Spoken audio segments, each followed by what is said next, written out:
ನಾಡಿನ ಸಮಸ್ತ ಜನತೆಗೆ ಮಕರ ಸಂಕ್ರಮಣದ ಶುಭಾಶಯಗಳು. ಸಂಕ್ರಮಣ ಅಂದರೆ ಸಂಧಿಕಾಲ ಅಂತ ಅರ್ಥ. ಸಂಕ್ರಮಣ ಅಂದರೆ ಬದಲಾವಣೆಯ ಪರ್ವ ಅಂತ ಅರ್ಥ. ಇದು ಪ್ರಕೃತಿಗೆ ಸಂಬಂಧಪಟ್ಟಂತಹ ಹಬ್ಬ, ಸೂರ್ಯಾರಾಧನೆಗೆ ಸಂಬಂಧಪಟ್ಟಂತಹ ಹಬ್ಬ. ಎರಡು ಸಂಕ್ರಮಣಗಳನ್ನು ಮಾತ್ರ ನಾವು ವಿಶೇಷವಾಗಿ ಆಚರಿಸ್ತೇವೆ. ಸೂರ್ಯನು ಕರ್ಕಾಟಕ ರಾಶಿಯನ್ನು ಪ್ರವೇಶ ಮಾಡುವಂತಹ ಕರ್ಕಾಟಕ ಸಂಕ್ರಮಣ, ಅದನ್ನು ದಕ್ಷಿಣಾಯಣ ಅಂತ ಹೇಳಲಾಗುತ್ತೆ.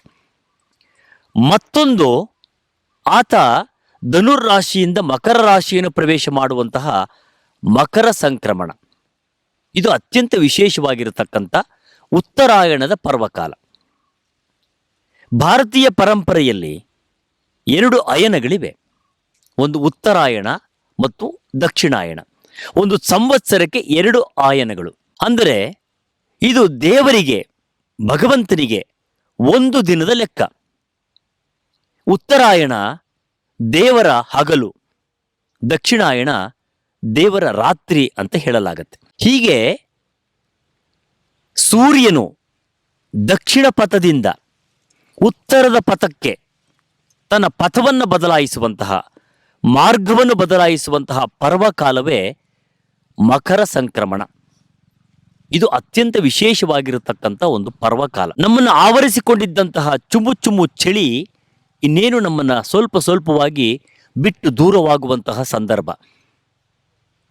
ಬೇಸಿಗೆಯ ಪ್ರಾರಂಭದ ದಿನ, ಪ್ರವೇಶ ದ್ವಾರ, ಅದುವೇ ಈ ಸಂಕ್ರಮಣ, ಮಕರ ಸಂಕ್ರಮಣ. ಇದನ್ನ ಉತ್ತರಾಯಣ ಪುಣ್ಯಕಾಲ ಅಂತ ಕರೆಯಲಾಗುತ್ತೆ. ಇದು ಸುಗ್ಗಿಯ ಹಬ್ಬ. ವರ್ಷವೆಲ್ಲ ಕಷ್ಟಪಟ್ಟು ಬೆಳೆದಂತಹ ರೈತರು ತಾವು ಬೆಳೆದ ದವಸ ಧಾನ್ಯಗಳನ್ನು ರಾಶಿ ಹಾಕಿ ಸಂಭ್ರಮಿಸಿ, ಭೂಮಿ ತಾಯಿಗೆ ಕೃತಜ್ಞತೆಯನ್ನು ಸಲ್ಲಿಸಿ ಸಂಭ್ರಮಿಸುವಂತಹ ಒಂದು ವಿಶೇಷವಾದಂತಹ ಹಬ್ಬ ಮಕರ ಸಂಕ್ರಮಣ, ಸುಗ್ಗಿ ಹಬ್ಬ. ನಾಡಿನ ಎಲ್ಲ ಕಡೆಗಳಲ್ಲಿ ಬೇರೆ ಬೇರೆ ರೀತಿಯಲ್ಲಿ ಇದನ್ನು ಆಚರಿಸಲಾಗುತ್ತೆ. ಈ ಸಂದರ್ಭದಲ್ಲಿ ಎಳ್ಳು ಬೆಲ್ಲವನ್ನು ಕೊಡುವುದು ಒಂದು ಸಂಪ್ರದಾಯ.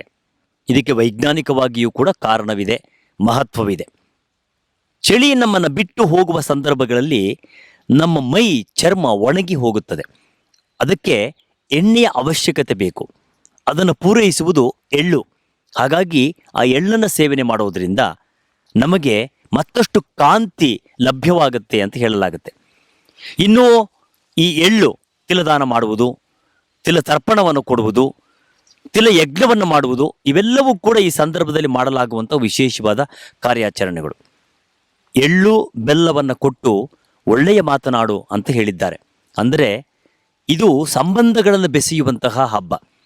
ಇದು ಕೇವಲ ಭೂತಾಯಿಯ ಹಬ್ಬ ಮಾತ್ರವಲ್ಲ, ಮನುಷ್ಯರ ನಡುವಿನ ಸಂಬಂಧವನ್ನು ಕೂಡ ಬೆಸೆಯುವಂತಹ ಹಬ್ಬ, ಪ್ರಕೃತಿಯ ಹಬ್ಬ, ಸೂರ್ಯಾರಾಧನೆಯ ಹಬ್ಬ.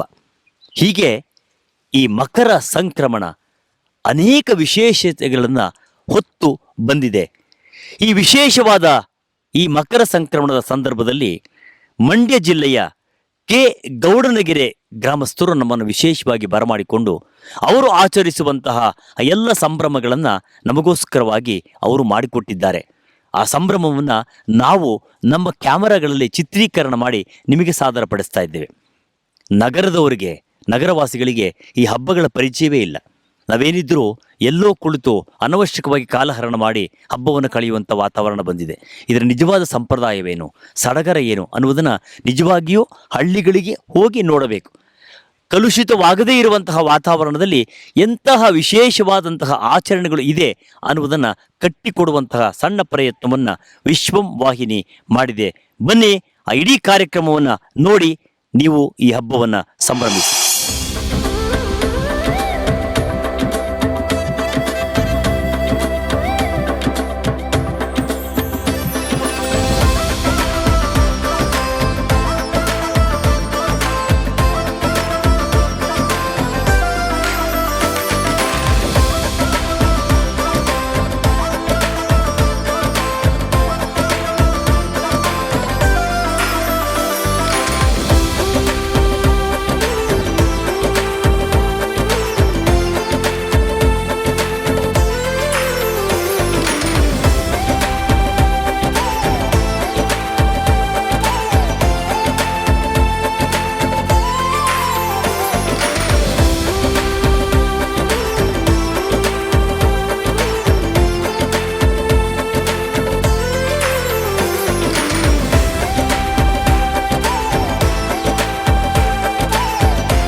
ಸಮಸ್ತ 5 ಗ್ರಾಮದ ಒಡೆಯನಾಗಿರ್ತಕ್ಕಂಥ ಶ್ರೀ ಕಾಲಭೈರೇಶ್ವರ ಸ್ವಾಮಿಯು ಮೈಸೂರು ಪರಕಾಲ ಮಠದ ಅನುಯೋಗದಲ್ಲಿ ಅದರ ಸಹಯೋಗದಲ್ಲಿ ಇಲ್ಲಿ ಸ್ಥಾಪಿಸಲ್ಪಟ್ಟಿದೆ. ಸ್ವಾಮಿಗೆ 2 ಜೋಡಿ ಬಂಡಿ ಉತ್ಸವ ಮತ್ತು ಬರೀ ಹುಣಸೆ ಸೌದೆಯಿಂದಲೇ ಕೊಂಡೋತ್ಸವ ಮತ್ತು ಕೊಂಡ ಆದಂಥ 3 ದಿವಸಕ್ಕೆ ಇಲ್ಲಿ ಮಹಾ ಜಾತ್ರೆ ನಡೀತದೆ.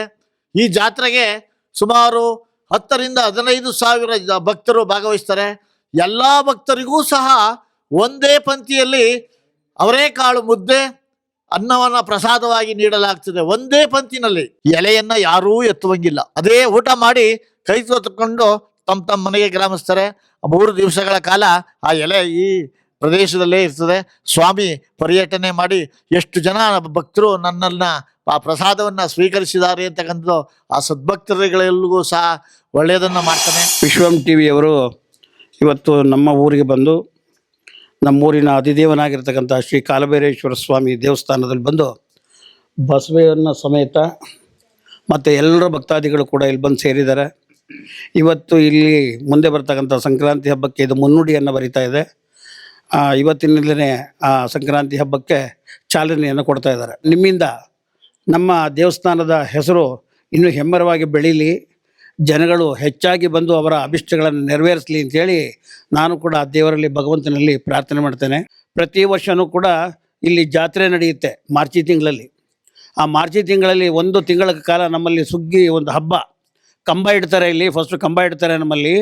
ಆ ಕಂಬ ಇಟ್ಟ ಮೇಲೆ ನಮ್ಮ ದೇವರ ಈ ಭಕ್ತಾದಿಗಳು ಯಾರಿದ್ದಾರೆ ಅವ್ರು ಯಾರು ಕೂಡ ಶುಭ ಕೆಲಸವನ್ನು ಮಾಡಲ್ಲ. ಹಾಗಂತಂದ್ರೆ ಏನು ಅಂತಂದರೆ ಮದುವೆಗಳನ್ನು ಮಾಡೋಕ್ಕೆ ಹೋಗಲ್ಲ, ಮತ್ತು ಮನೆ ಗೃಹಪ್ರವೇಶಗಳನ್ನು ಕೂಡ ಮಾಡಲ್ಲ, ಮತ್ತು ಯಾರು ಕೂಡ ನಾನ್ ವೆಜ್ಜನ್ನು ಉಪಯೋಗಿಸಲ್ಲ, ಮತ್ತು ಮೆಣಸಿನ ಪುಡಿ ಅಂತ ಹೇಳ್ತೀವಲ್ಲ ಖಾರದ ಪುಡಿ ಅದು ಕೂಡ ಅವರು ಹುರಿಯಲ್ಲ. ಬೆಂಗಳೂರಿನಲ್ಲಿ ಇದ್ದೀವಿ ನಾವು, ಅಲ್ಲಿ ಮದುವೆ ಮಾಡ್ಕೋತೀವಿ ಅಂದರೂ ಕೂಡ ಮಾಡಲ್ಲ, ಅವ್ರು ಯಾರು ಮಾಡಲ್ಲ. ಇಲ್ಲಿ ಕಂಬ ಇಟ್ಟ ಮೇಲೆ ಕಂಬ ಕೀಳುವರೆಗೂ ಕೂಡ ಅದು ಮಾಡಲ್ಲ. ಇದು ಪ್ರತೀತಿ ಬಂದಿದೆ. ಸುಮಾರು 700-800 ವರ್ಷಗಳ ಇತಿಹಾಸ ಇದೆ ನಮ್ಮ ಭೈರವನಿಗೆ.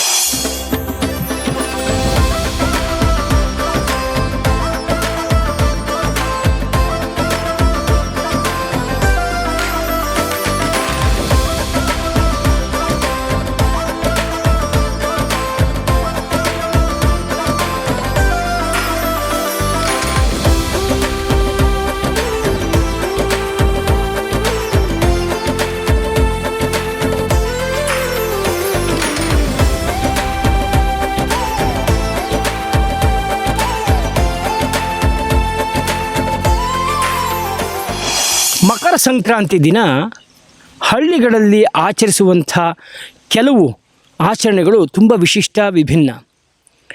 ಇಡೀ ವರ್ಷ ರೈತರು ತಮ್ಮ ಹೊಲೆಗಳಲ್ಲಿ ಗದ್ದೆಗಳಲ್ಲಿ ಈ ಧಾನ್ಯಗಳನ್ನು ಬೆಳೆದು ಒಂದು ಕಡೆ ರಾಶಿ ಹಾಕಿ ಅದನ್ನು ಪೂಜೆ ಮಾಡ್ತಾರೆ. ಈ ರೀತಿ ವಿಶಿಷ್ಟವಾದ ಪೂಜೆಯನ್ನು, ಈ ರಾಶಿ ಹಬ್ಬವನ್ನು ತುಂಬ ಸಂಭ್ರಮದಿಂದ ಆಚರಿಸ್ತಾ ಇದ್ದಾರೆ. ಕೆ ಗೌಡಿಗೆರೆ ಹಳ್ಳಿಯ ಗ್ರಾಮಸ್ಥರು ವಿಭಿನ್ನವಾಗಿ ಇದರ ಪೂಜೆಯನ್ನು ಮಾಡ್ತಾ ಇದ್ದಾರೆ. ನಾವೆಲ್ಲರೂ ಅದನ್ನು ನೋಡಿ ಬರೋಣವಾ?